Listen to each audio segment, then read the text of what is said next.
War has driven these women out of their homeland, Ukraine. Natalia Kovalenko loves to learn new things, telling the time in German, for instance. She's here at the social centre for refugees that she founded herself. It's called Gute Mission, Good Mission. Like her, most people here come from Ukraine as war refugees. Learning German in a playful way is just one of the goals. Demand is enormous. Now that we've founded our Gute Mission, our goal in Berlin is to build an integration system for other migrants and refugees.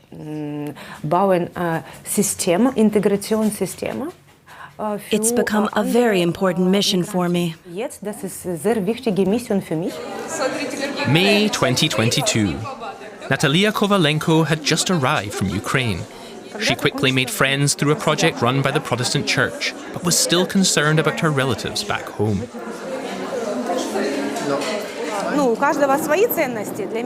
My family is very important to me. I want us to be together, but I don't know if we can go back or when. 2 years later, things have changed. Now Natalia wants to stay in Berlin with her daughter. Volunteering for the refugees is her mission. She's already been to visit her family in Ukraine a few times, and she's extremely concerned about developments there.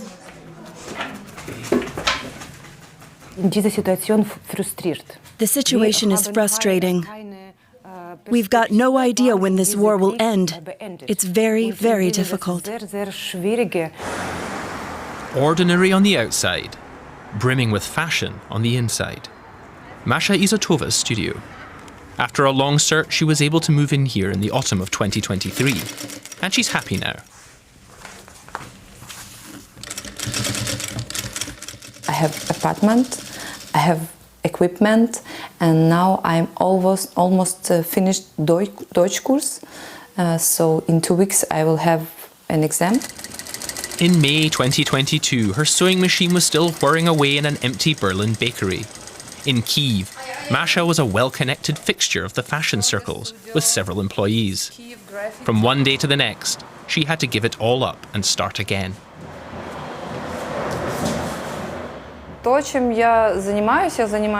My work is basically my life.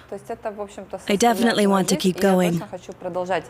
That's why I'm trying to look ahead somehow, because I can't do anything if I turn and look back.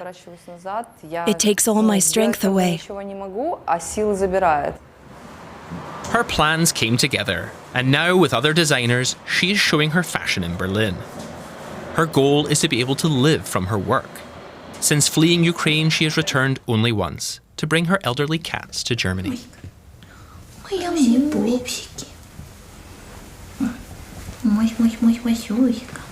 It was a very hard experience for me to see my friends. They have to stay, they have no choice. I feel guilty because I have better life. I can choose, and I here in safe. It's hard to look in their eyes. Ksenia Ryabakon is looking for work again.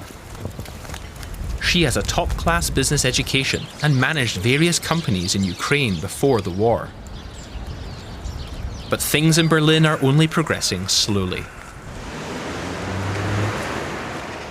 I work in technology startup. It's a Berlin startup, really cool one, but unfortunately every startup have their own challenges and problems, and sometimes something can go wrong. Ksenia's first port of call 2 years ago was the cocktail bar at Cafe Ukraine, an ad hoc meeting place for refugees. At the time, she was confident she would soon find a good job. For me, it's always curious to make something and to try something new. Through friends, she found a space in a shared flat for herself and her 16-year-old son. He's successful at school here. Returning to Kyiv is out of the question for now. The main goal is to earn money. If you don't have a job, it's a really bad thing. And I can work with my hands, so I can go to the factory, I can packing, I can do anything. I don't scare about to do any kind of job.